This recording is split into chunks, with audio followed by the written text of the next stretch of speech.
Vatican is the racist place on earth, but they worship us. I want to give all the honor, glory, and praises unto YAHAWAH, BAHASHAM, YAHAWASHI, BAHASHAM, RAWACHAA, QADASH. Double honors to my elders at Great Millstone who preach this word and teach me this truth. Single honors to the elect. Peace and blessings be to all the sensitive men, women, and children that do consist of the 1/3, and to the confusion of faces in the four corners of the earth. Shalom, shalom. Part in the background noise, Northern Kingdom over there with they Latin jazz and everything. Anyhow, yes, I'm responding to Elder Pastor Hart's video about I perceive her to be an Israelite young lady.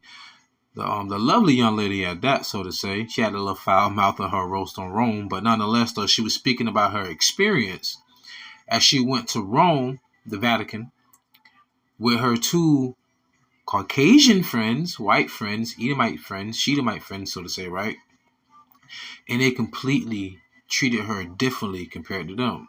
I'm going to play the video in the end. I don't want to make this long. It's going to be a 4-minute video, though, all right? It's a 4-minute video that I'm going to play at the end of her giving her experiences about how when they're walking places, they acknowledge them, and when they look at her, they have a look of disgust about how they clench their children, about how they tell her to get out the way, and just being very rude to her. Why? Because she has the complexion that won't give her that connection. In other words, she's melanated, fairly skinned, so to say, as we say, right? But you worship us. This St. Peter Basilica, the St. Peter Square that has an obelisk, which goes back to Egypt, which goes back to also America being spiritually Sodom in Egypt. Because I always say this, the military of Edom is in D.C. Their banking systems in England. You can say Austria, or you can say London. But their religious sectors were in the Vatican. Because what does the word Catholic go back to? Catholicism go back to the root word Catholic, which means universal. It's a universal religion, so to say.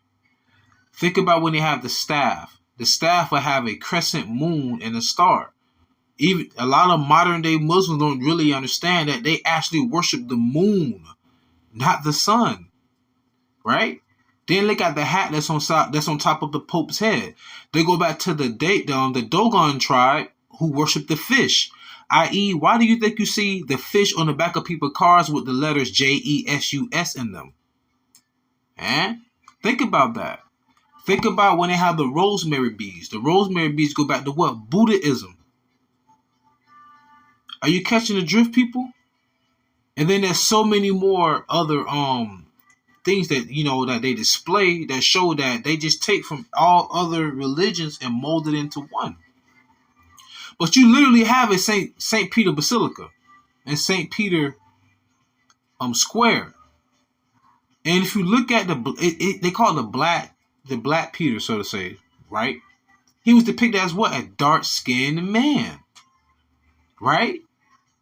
So as you're being very rude and condescending to the lovely young lady with a foul mouth, don't you know you worship her ancestors? Now, I want to say she could be an Israelite because I want to say her father's more than likely a Jade. From the way she was talking and acting, yeah. You seen that hair too?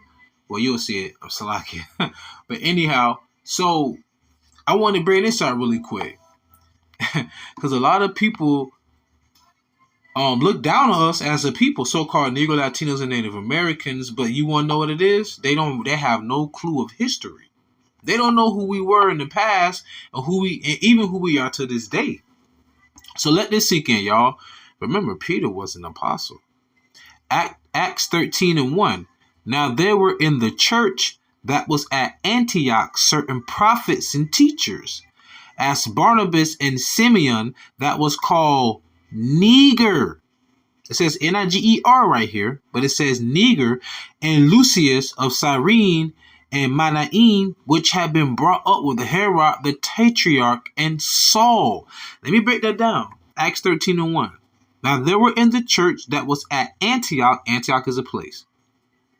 certain prophets and teachers. So this is talking about prophets and teachers right here.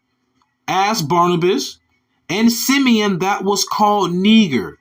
Now, when you go to the word Niger, it literally goes to the word black. So they were called dark men, dark-skinned men. And Lucia of Cyrene and Manaen, which had been brought up with Herod the Tetrarch and Saul. So when you're reading Matthew, Mark, Luke, and John, you're reading our history. Those are our ancestors.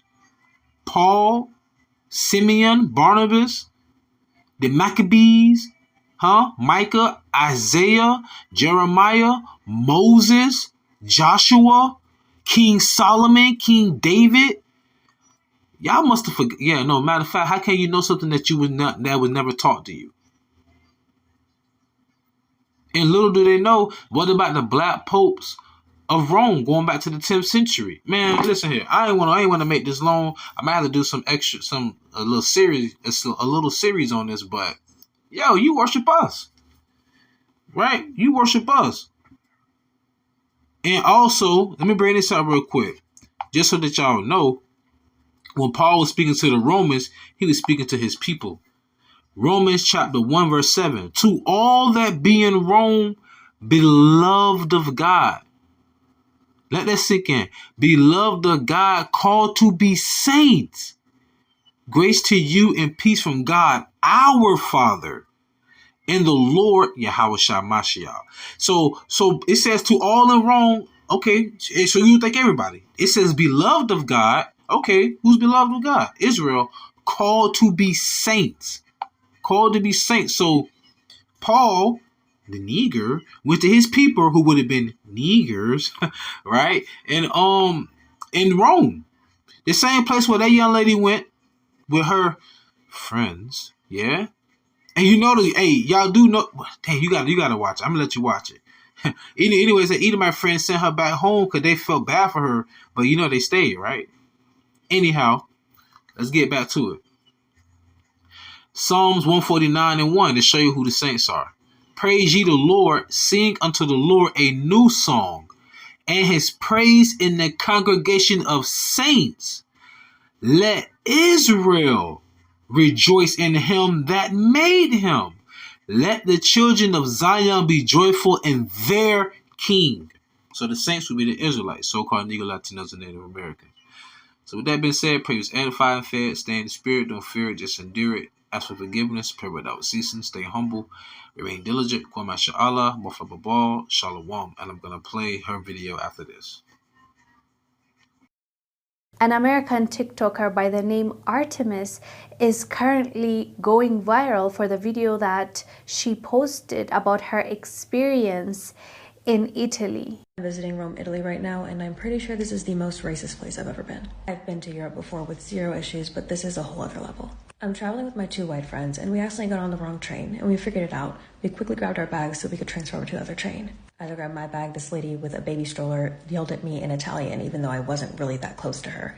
And so I said, "Mi dispiace," because obviously maybe she was like coming this way. No, she was literally just standing there. And she looked at me like I was about to harm her child and yanked the baby away. And when I apologized to her, even though I really shouldn't have, the look of absolute disgust in her face spoke a million words. I was standing on a second train station platform when there were two workers coming by in this mobile cart. They were coming directly towards me, even though there was plenty of space. They honked at me and looked me straight in the eyes with the most annoying look, like they looked very irritated that I was standing there existing. So I move out the way and I see them continuously drive near a group of white people. And they don't honk or do anything. They go out of their way to go around the group of white people, even though there's a bunch of them and there was only one of me.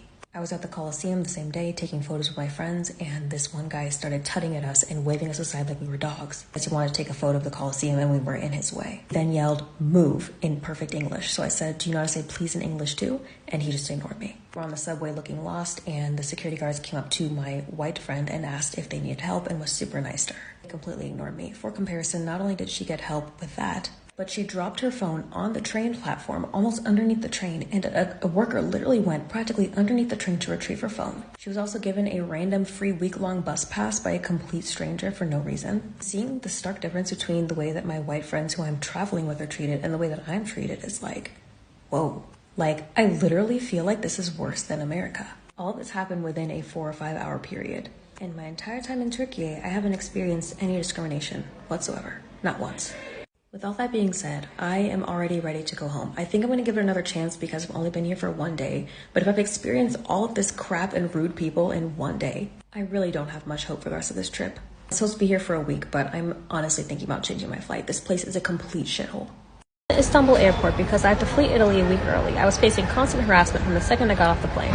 It was so in your face that my white friends sent me home for my own safety and are beating themselves up about accidentally sending me to a fascist hellscape. And since my last video before I got to the airport, this guy was explaining something to me and my friends, and then he suddenly stopped, stared at me and said, "Wait, do you speak English?" Why would I be the only person in my group of American friends who does not speak English? I've been stopped in stores, yelled at in public several times, almost run over. Sorry, Rome, but I have to roast you real quick.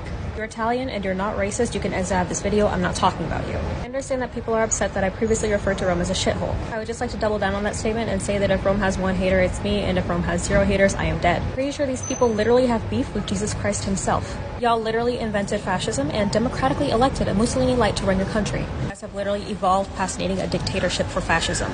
Honestly, I'm pretty sure you guys are just mad that you are the most Arab-looking Europeans on the continent. Hey, cousin. Y'all are literally 1 missed sunscreen application from looking like my brown ass, and you lose sleep over it. Most importantly, you're still upset that you got an F- on your attempted invasion of Ethiopia. You can't even colonize properly, so you have to settle for treating people of color who visit your country to spend money like shit while your economy is on fucking life support. Get your money out. Also, your pizza sucks dick. America does it better. She actually made a series of videos explaining what exactly happened to her. She actually had to cut her trip short because she couldn't handle the racism that she was facing. And for a lady that has traveled a lot, she says that that is the worst place she has ever been to because of the treatment that she has faced. And after her video, people started responding to her video and started sharing their own experience in Italy. Italians are not very happy about it. She had to restrict her comment section because she says that they were coming for her in the comment section, telling her, "What did you do to deserve this treatment?" Basically blaming her for the racism that she has faced.